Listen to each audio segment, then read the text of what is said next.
Y ya está, ya se abrió el boliche. Estamos acá, son las 13:05 y ansioso por escuchar los primeros comentarios de Santiago Kovadlov sobre el programa de hoy. Querido Jorge, aquí estamos, sí, en nuestro Café La República, insistiendo en discernir, ¿no? ¿Cómo ve usted las cosas? Tratando de verlas un poco mejor, de discernir un poco más.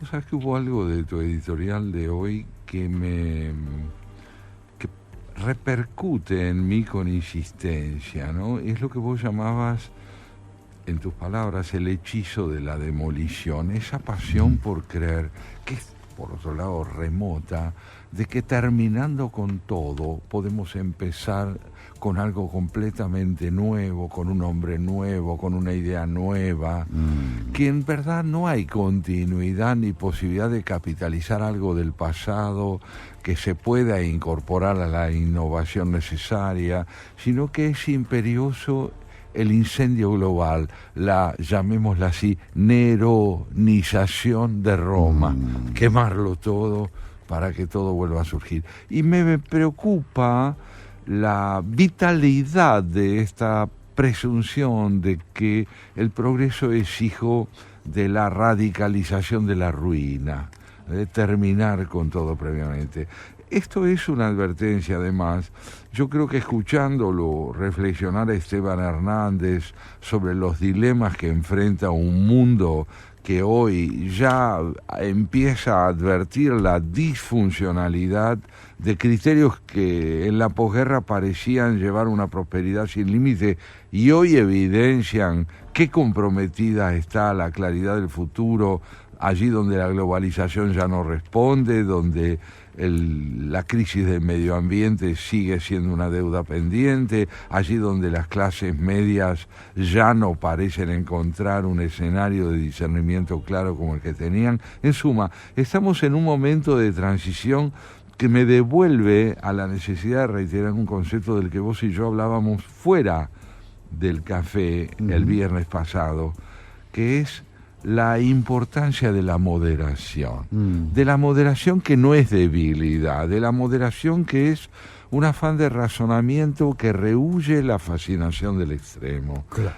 Esto en tu editorial de hoy me pareció haber sido una constante importantísima para que quienes entendemos que renovarse es imprescindible, que castigar la desmesura y castigar lo que de alguna manera conforman las 1000 caras del delito es imprescindible, no quedemos asociados a una antorcha solamente. Claro, que por otra parte es una reiteración, como bien lo dijiste vos, muy habitual en la historia. Hubo muchos enamoramientos, del paredón hubo enamoramiento. Sí. Hay un tema de Carlos Puebla, cubano Carlos Puebla, que fue un cantante emblemático de la Revolución Cubana, que le hace canta loas al paredón, ¿no?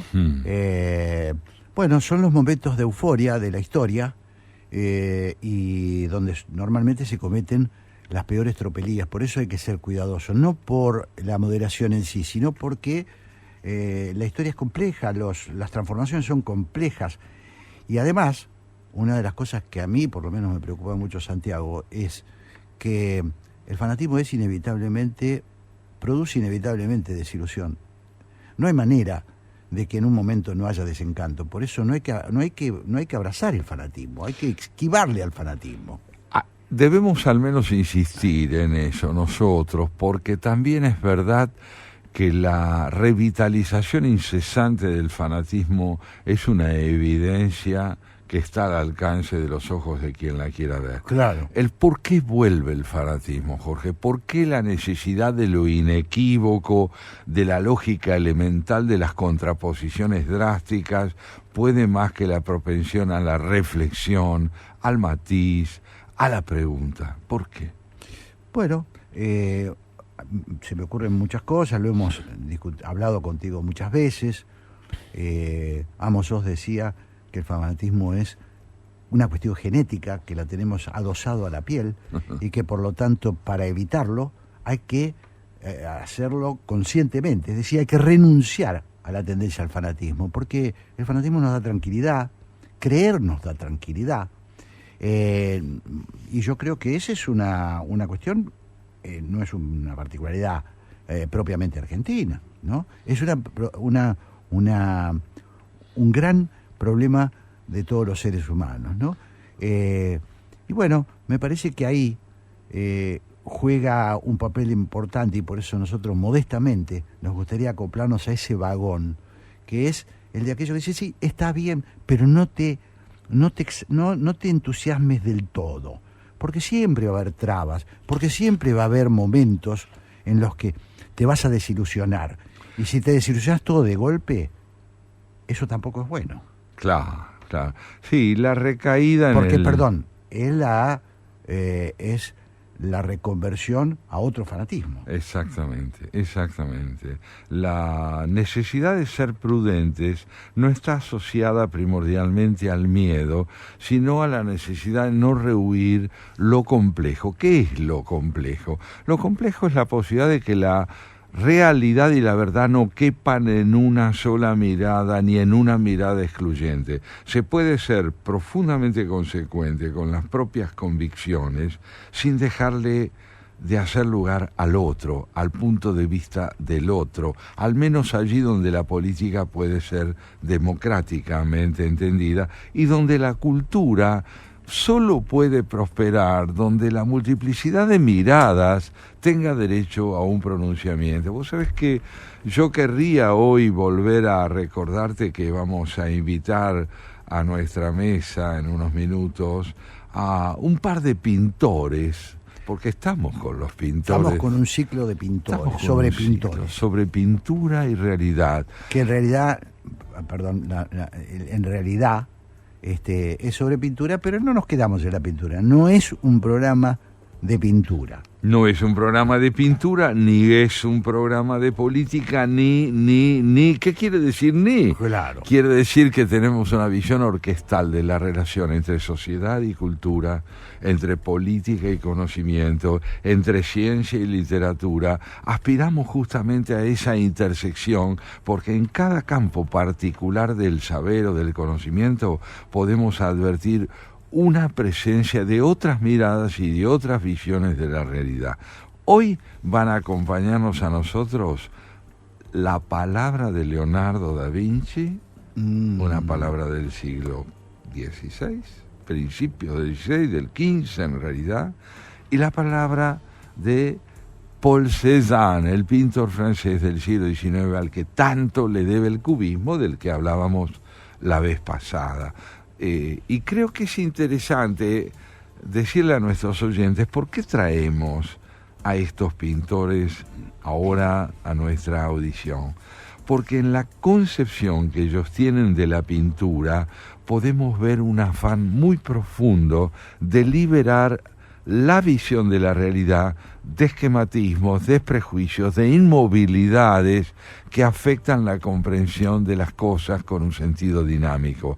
Todo gran artista es al unísono una singularidad única, una singularidad irrepetible y a la vez un promotor de una convicción colectiva allí donde reina el espíritu de la creación, que es construir la realidad como un punto de vista propio de la creación, es al mismo tiempo invitar a todos los que puedan hacerlo y quieran hacerlo a pronunciarse desde su propia personalidad, desde su punto de vista, porque el punto de vista enriquece la comprensión de las cosas en la medida en que impide el congelamiento del pensamiento en un solo punto de vista. Y otra vez estamos uniendo las cosas, ¿no? Porque esto que vos decís es profundamente contrario al fanatismo. Creo que sí. ¿No?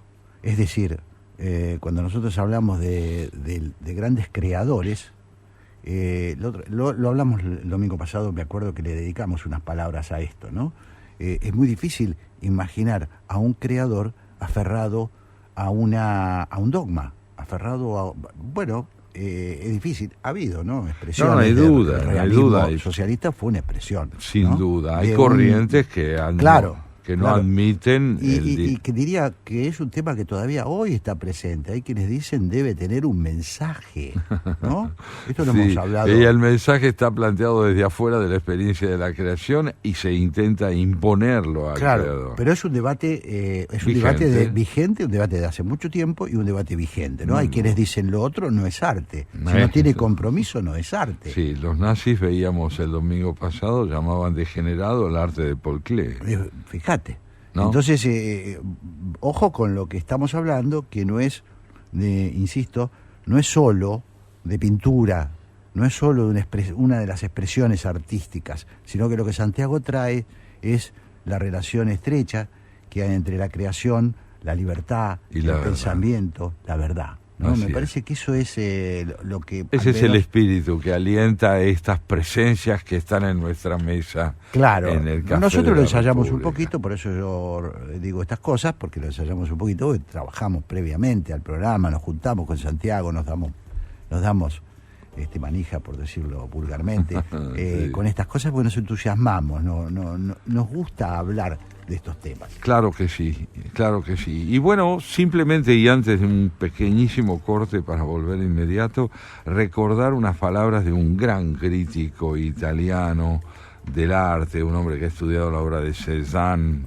maravillosamente, Leonello Venturi, que nos recordaba que la exigencia fundamental del cubismo, es decir, el movimiento que el domingo pasado retratamos a través de Paul Klee y Picasso, el movimiento, la exigencia fundamental del cubismo, dice él, es interpretar la realidad mediante formas geométricas abstractas con el objeto de lograr la autonomía del arte. ¿Y qué es autonomía? No quedar congelados en una sola concepción estética, en una sola manera de entender. Qué interesante, ¿no? Bueno, de esto vamos a seguir conversando hasta que nos encontremos a las 13:45 más o menos con la señora Graciela Fernández Mejide y Pablo Marmorato, como hacemos habitualmente en nuestro pase. Yo creo que podríamos pedirle a nuestra operadora que hagamos un intervalo musical y para después largar con todo, con este comentario de Santiago. ¿Qué les parece? Muy bien. Muy bien, Santiago, estábamos acá hablando de pintores y vamos. De hombres admirables, de tareas imprescindibles. ¿Qué decirle a nuestros oyentes de la obra de Leonardo da Vinci? ¿Quién no tiene ante sus ojos perpetuamente la imagen de la Mona Lisa? Las construcciones de ingeniería de Leonardo da Vinci, su proyecto de un submarino, su proyecto de un avión, de una ametralladora, de armas que son hoy habituales en el ejercicio de la labor de las Fuerzas Armadas y que en su momento fueron concebidas por él de un modo que desconcertó a su tiempo. Un hombre que quería volar, un hombre que quería respirar bajo el agua, un hombre que aprendió a infundirle a las imágenes que descubría la vitalidad de una pasión. Aquí estamos, delante de su tratado de la pintura, del cual él nos dice lo siguiente: he comenzado en Florencia, en la casa de Braccio Martelli, estas notas hoy, 22 de marzo de 1508. Hace más de 500 años, y abrimos este libro para encontrarnos con un pensamiento que supera toda senilidad. Por ejemplo, Jorge, ¿sí? Cuando nos dice Leonardo, todos nuestros conocimientos proceden del sentimiento. Mira qué desafío, mira qué interesante. Todos nuestros conocimientos proceden del sentimiento. Y te propongo entender esto del siguiente modo, a ver cómo lo ves vos. ¿Por qué del sentimiento? Porque el temperamento le infunde a la mirada una dirección determinada, al servicio de la cual se ponen las ideas. ¿Sí? Nuestra sensibilidad dicta aquello que nuestro pensamiento recoge y transforma en ideas, en puntos de vista, pero es muy difícil disociar un pensamiento, una filosofía, un punto de vista de un rasgo temperamental. Cuando decimos este pensamiento es típico de Schopenhauer, ¿qué queremos decir? Que también es típico de su sensibilidad. ¿No? Entonces el sentimiento es la vivencia de lo real que dicta la orientación de una interpretación. Y viene Leonardo a decirnos que en el arte, por ejemplo, toda comprensión de aquello que entendemos como bello también está unida a una percepción personal de lo que es la belleza, porque si hay algo notable que él hizo a mediados del siglo XV y a principios del XVI, fue decirnos que un pintor, más que someterse a la orientación de una escuela, debe someterse a los imperativos de su sensibilidad. Mirá lo que dice. Si el pintor quiere ver una belleza que le encanta, que sea dueño de crearla. Si le parece evocar monstruos espantosos, escenas bufonescas y risibles o escenas conmovedoras, que sea dueño y Dios como para hacerlo con libertad. Y lo mismo si quiere representar parajes desolados, que lo haga siempre. Está en su mano descubrir, si así le place, o altas cumbres o llanuras o el mar en el horizonte. Lo mismo puede, si quiere, ver donde los montes están, el llano, y el llano donde están los montes. Es libre, puede serlo, que se atreva a hacerlo. Extraordinario, ¿no? Porque me dejó pensando lo de los sentimientos, el tamiz de los sentimientos, y acá él dice, haga, pero sea libre. Sea libre. No lo dice solo a los artistas, lo dice en función del arte, pero lo que está diciendo es ser libre. Claro, ¿no? Muy bien, muy bien. Claro, la libertad es la condición de posibilidad de la constitución del sujeto. Claro, si ve monstruos, dibuje monstruos, pinte monstruos, ¿no? Atrévase usted a pronunciarse singularmente, porque si lo hace desde una vivencia de lo bello, aquello que propone dirá tanto de usted como de lo que entiende por belleza. El pintor, dice él también, Leonardo da Vinci, Leonardo 1452-1519, fecha de su nacimiento y muerte, nos dice en 1508, al comienzo de su Tratado de la Pintura, el pintor no solo imita a la naturaleza, rivaliza con ella. ¿Por qué? Porque no es un reproductor, no es el eco de una realidad ya constituida, es también el que introduce una lectura de la realidad. Por lo tanto, no hay pintura donde se reproduce servilmente un objeto, sino donde la interpretación opera como lectura de la realidad.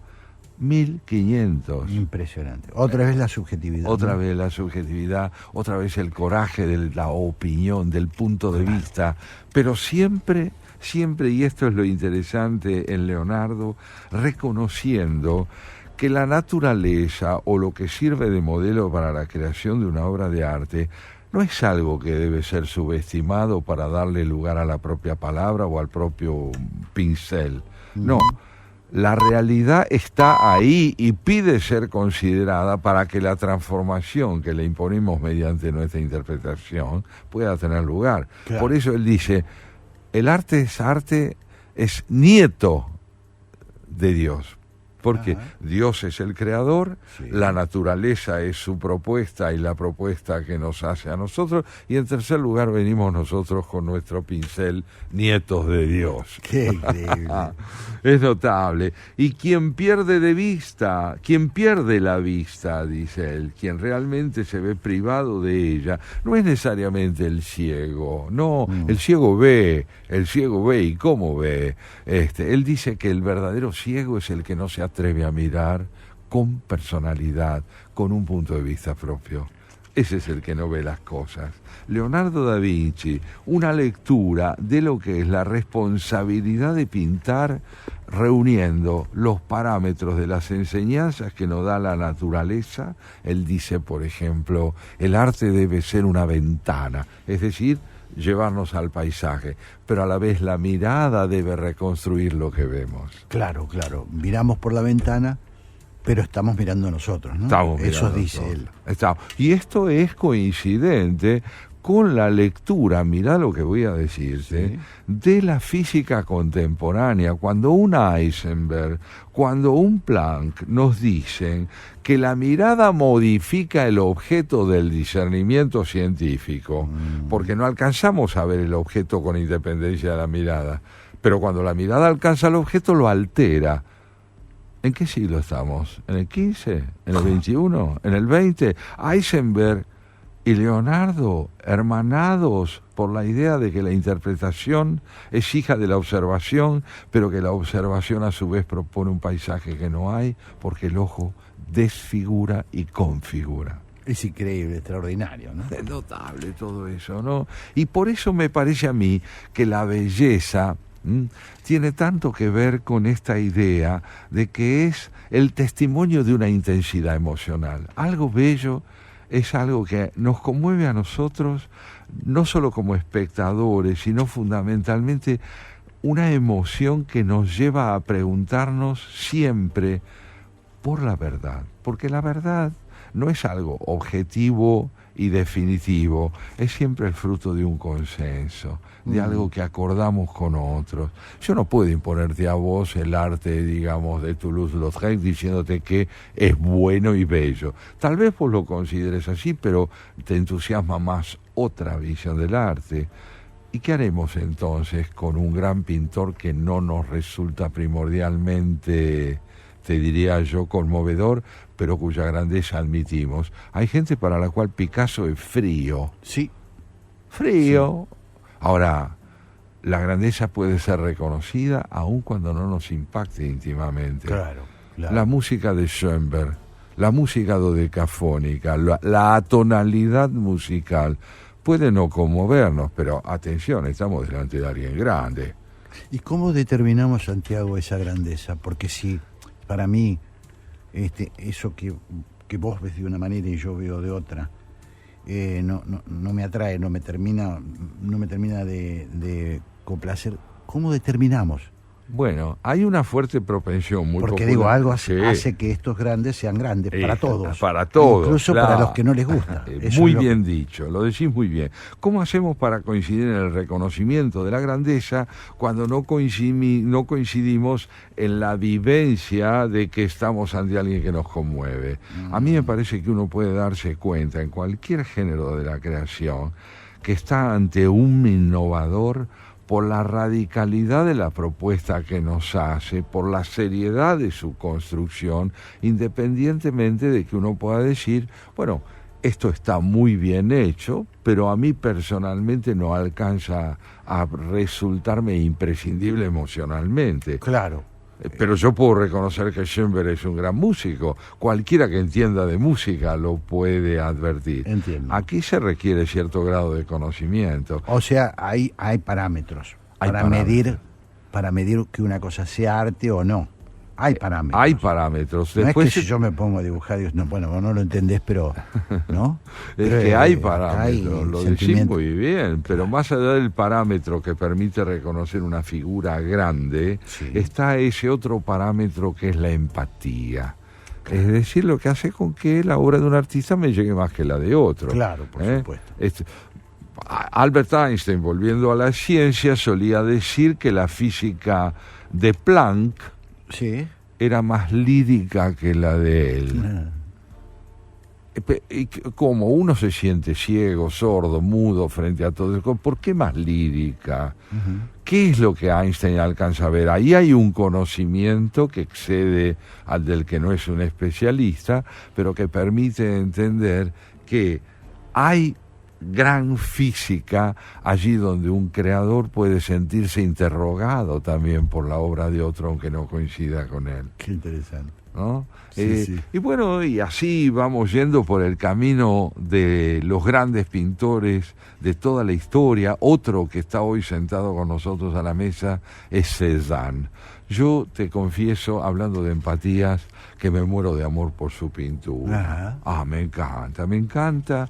La pintura de Cézanne me parece de lo más notable en esa transición que va de la reproducción de la naturaleza a través de una mirada personal a la idea de que el color empieza a importar más que las formas. Ajá. El color más que las formas. Algunas ideas de Paul Cézanne aparecen reunidas en el libro que se llama Leer la naturaleza, mira el verbo, leer la naturaleza, y aquí nos dice él, por ejemplo, algo maravilloso que quiero compartir con vos y con nuestros oyentes.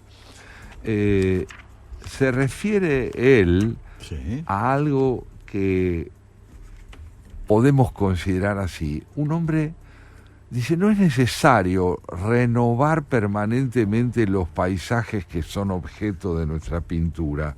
Basta renovar el ángulo de luz para redescubrirlo como algo distinto de lo que habíamos visto.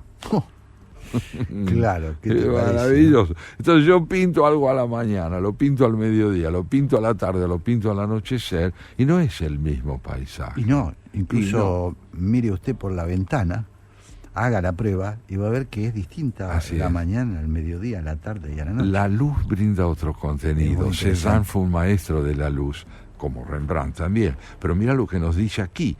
Aquí, a orillas del río, él era de Aix-en-Provence, en Francia, él vivió siempre allí y siempre pintó allí. Aquí, a orillas del río, los motivos se multiplican. El mismo motivo, visto desde un ángulo diferente, ofrece un tema de estudio del más vivo interés y tan variado que creo que podría trabajar durante meses sin cambiar de sitio, inclinándome ora un poco más a la derecha, ora un poco más a la izquierda. Y aprender a ver. Nos había regalado Paul Klee una frase maravillosa el domingo pasado cuando nos decía, el pintor no hace otra cosa que hacer visible. Claro. Hace visible, no reproduce lo visible, lo hace visible. Y aquí está todo el optimismo de la creación. Aprenda a ver, usted puede aprender a ver. Qué interesante, qué lindo. Bueno, también dentro de este maravilloso testimonio que nos brinda Paul Cézanne de lo que es la lectura de la naturaleza, nos viene a decir lo siguiente: pero siempre resulta doloroso advertir que las mejoras producidas en la comprensión de la naturaleza, desde el punto de vista del cuadro y del desarrollo de los medios de expresión, vienen acompañadas de la edad y del debilitamiento del cuerpo.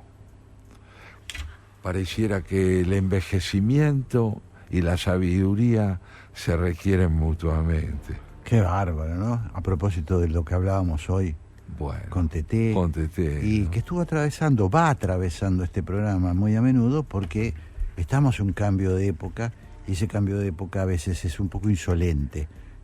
Piensa que arremete, piensa que viene algo que desplaza absolutamente lo anterior, ¿no? Y claro.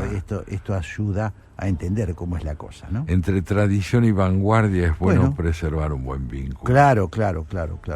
Es esto finalmente, ¿no? Es esto que estamos diciendo. Es que no tapar la irrupción de lo nuevo, por supuesto, pero no creer que lo nuevo desplaza hacia automáticamente lo anterior. Eso ¿no? Y ni que todo lo anterior es estéril. Absolutamente. Vos sabés que hay algo que como escritor, y vos creo que como escritor también te vas a sumar a lo que voy a decir, hay algo que yo le envidio a los pintores. Ellos pueden escribir, nosotros no podemos pintar. Vos y yo. ¿Es verdad? No podemos. Cézanne puede hacer la maravilla que así ser un escritor interesante en lo que dice mediante la palabra. Bueno, con la música nos pasa igual, y ¿no? con la música nos pasa igual. Sí, sí. No tenemos camino de ida y vuelta. No, para nada, para nada. Es una limitación. Eso es. Sí. En este sentido es enormemente grande la admiración que sentimos por aquellos que, no te digo abandonando, pero apartándose por un momento del arte específico que les da singularidad, se valen de un recurso como el nuestro, que es la palabra, para poder expresar parte de su grandeza y de su vitalidad. Claro. Bueno, habría que pensar si algunos grandes artistas están realmente habilitados para la escritura, ¿no? Probablemente ellos sientan también esa falta. Nosotros envidiamos claro, porque nos parece gigante, porque además nosotros que no podemos hacerlo, no lo podemos hacer, como vos decís, no podemos ni probar, yo al menos, ¿no? A mí me encanta dibujar mal. Claro, bueno, pero eso sí, pero vos sabés que dibujas mal. Yo sé que dibujo mal. Claro, y eso es una limitación. Quedé atrapado en las enseñanzas que las historietas me regalaron en la infancia. Claro. Y entonces dibujo como un niño de 11 años a los 81. Claro. Algún día vamos a hablar con un pintor a ver si esto es así, ¿no? Claro. Si uno no está habilitado para la pintura, si los pintores nacen. Yo pienso que no. No, yo también. Yo creo que hay una vocación que va buscando y encontrando sus recursos. Leonardo da Vinci es muy drástico con la poesía, es decir, con la palabra. Él entiende que el arte de la pintura es muy superior a la poesía, porque dice, el rostro de la mujer que amamos, reproducido por un pincel, es infinitamente más atractivo que una palabra que habla de esa hermosura. Y no sé, depende de la sensibilidad de cada uno, ¿verdad? A veces la palabra nos lleva a una altura en la interpretación de las cosas que una imagen quizá no nos da. Por eso es muy aleccionador entender que la competencia por el primer lugar entre las artes para determinar cuál es más expresiva es errónea. Claro. Una no basta. Claro. Una sola idea en política tampoco. Qué bueno, qué buen enganche, ¿no? Es cierto. Es así. Claro, me parece que estamos tocando un tema muy, muy interesante, ¿no? Bueno, ¿algo más? Mira, él insiste en decirnos algo muy interesante. El genio, me refiero a Paul Cézanne, es el poder de renovar la emoción en la experiencia cotidiana. El genio es el poder de renovar la emoción en la experiencia cotidiana. ¿Qué quiere decir cotidianeidad? Previsibilidad. La vida cotidiana es lo de todos los días razonablemente previsible. El genio introduce en la continuidad la disrupción del asombro. De pronto algo inédito aparece allí donde nosotros... Pero para eso hay que observar. ¿no? Eso es. Días perfectos, esa película que Días perfectos, ¿no? Recomendable absolutamente. Hay que saber observar, ese es el kit de la cuestión, ¿no? Y esto es lo que nos viene a decir Leonardo en el siglo XV, es lo que viene a decirnos Paul Cézanne en el siglo XIX, es lo que venimos a sugerirle a la política que haga en el siglo XXI. Muy bien, y con esta conclusión de Santiago Kovadlov, nos vamos nosotros a encontrar ahora en segundos con Graciela Fernández Mejía y Pablo Marmorato, porque a las 14 en punto empieza ¿Por qué? El programa de la señora Fernández Mejía. Allá vamos. Y como decíamos, llegó la hora de abrir este local y encontrarnos con la señora. Ensanchar la mesa, Jorge. Eso. Vamos Graciela a ensanchar Fernández la mesa. Mejía y Pablo Marmorato. Bienvenidos, Graciela y Pablo. ¿Nos escuchan bien? Me parece que no. Creo que no nos escuchan. ¿Estamos con alguna dificultad? Bueno, eso no significa que la mesa ahí está Graciela. La escuché. ¿Cómo va, Graciela? Yo voy bastante bien. Bueno, nosotros también, porque hicimos un programa, no sé si le gusta a los oyentes, pero a nosotros nos gusta. Nos gustó. Ahí vas a tener problemas. No, pero nosotros la pasamos fenómeno. Claro. ¿No está bueno? Sí, pero digamos que lo hacemos con la finalidad de que alguien nos escuche. Sí, fue un chiste lo mío, ¿eh? Claro. No se lo tomen a pecho. Claro que sí. Nadie se ofenda. Pablo está con vos, queremos creer. Pablo está conmigo, está Andrés Terrile como Andrés Terrile, productor. infaltable. No sé quién está como operadora, porque me parece que Gabriela está Cristina, de vacaciones, Cristina. pero ya me van a contar. Sí, bueno, y hablando de contar, Graciela, tenemos algunos temas muy interesantes que se desarrollaron en nuestro editorial planteado por Jorge y en una entrevista que hemos hecho a un politólogo español de nombre Esteban Hernández. Esteban Hernández, el politólogo madrileño con quien hablamos hoy, escribió una obra que se titula El fin de la clase media, donde él habla del empalidecimiento, la caída de ideales que durante mucho tiempo parecieron firmes, la transparencia del futuro, el ascenso, Claro. el progreso, la confianza en el ahorro. ¿Hacia dónde va el futuro en un mundo como el actual? Él entiende que allí hay una crisis muy honda de estabilidad y una incertidumbre muy marcada. Sí. Y hay una cosa que a mí me llama mucho la atención, que en España viven bastante pendientes, en general, la gente, no yo digo ya, la gente politizada, pero bastante gente muy interesada en lo que pasa en la Argentina y bastante interiorizada. Acaban de volver unos amigos Ajá. de ahí, de viaje, que también estuvieron en Italia, pero en España les llamó muchísimo la atención cómo en cuanto oían el acento argentino, que a ellos los deslumbra, a nosotros nos parece durísimo, pero a ellos les encanta, Sí. le decían qué momentos están pasando en la Argentina, cómo les va, qué tal es este presidente, etcétera, etcétera. Muy al tanto. Sí, que creo que sí, ¿no? Hay una relación que de la remota hostilidad que Sarmiento sentía hacia España a la fraternidad actual, es muy evidente que estamos en un vínculo muy abierto a la interdependencia. Sí. Sí, hay después tienen una mirada a veces los españoles, por lo menos un sector de los españoles, a veces un poco inocente sobre América Latina, ¿no? Es todo un tema ese. Se escucha a veces una visión. Por ejemplo, es curioso que ciertos sectores progresistas, Graciela, sientan cierta atracción todavía por el chavismo, ¿no?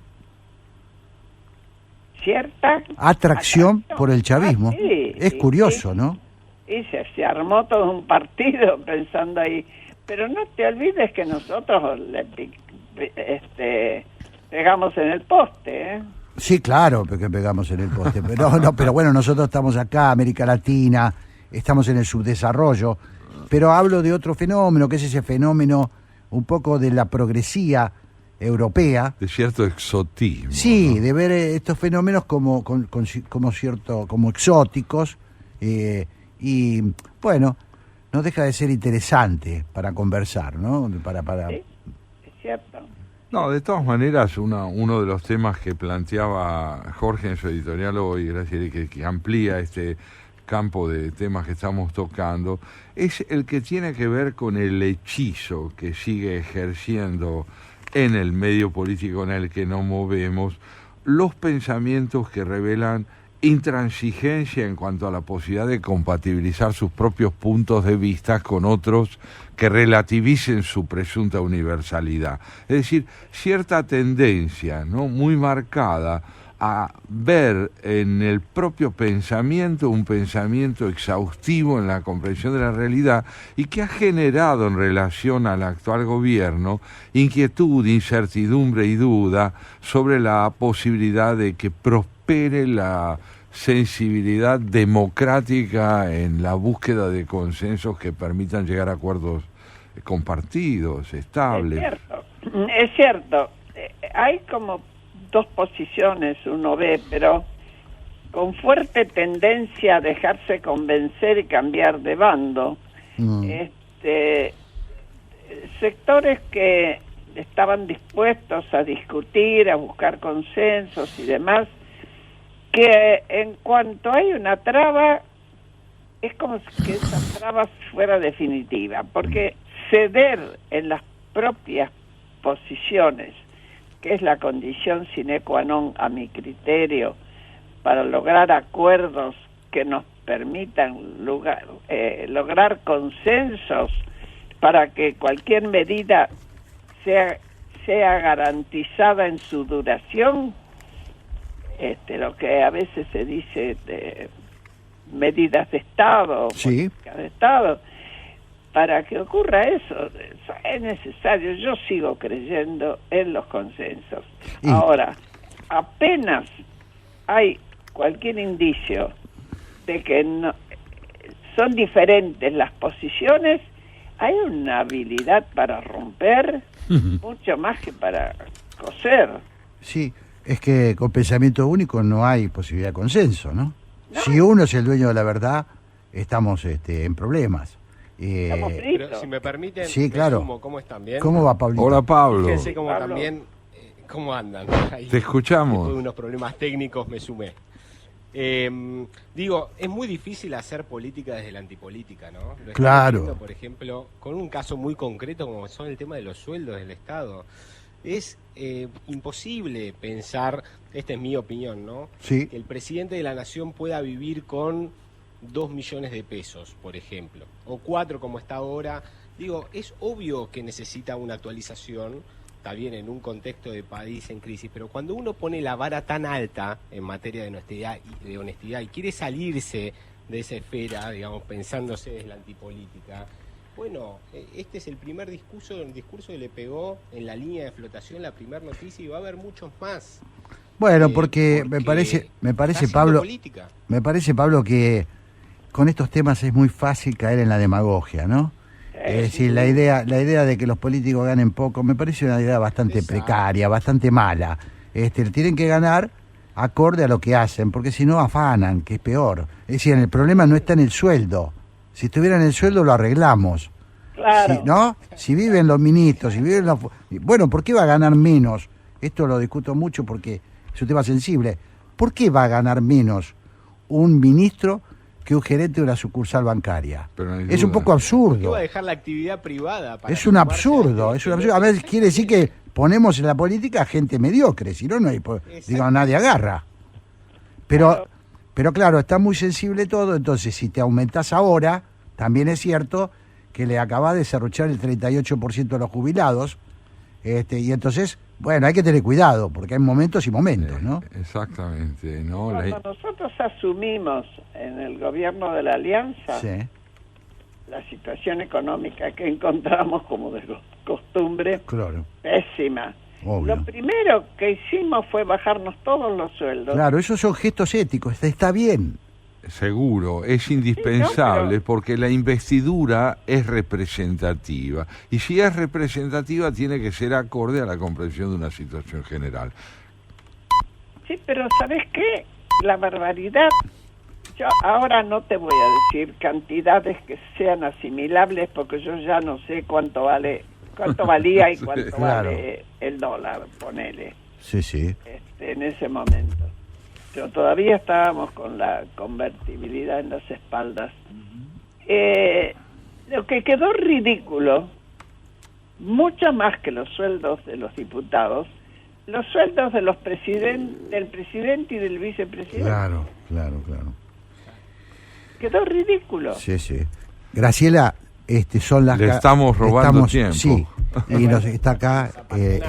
Tenemos noticias, así que los tenemos que dejar hasta el domingo que viene. Le mandamos un gran abrazo. Gran abrazo. Sí, gracias. Quédense que viene por qué. Chao. Chao, Mónica, chao. Chao, hasta el domingo que viene.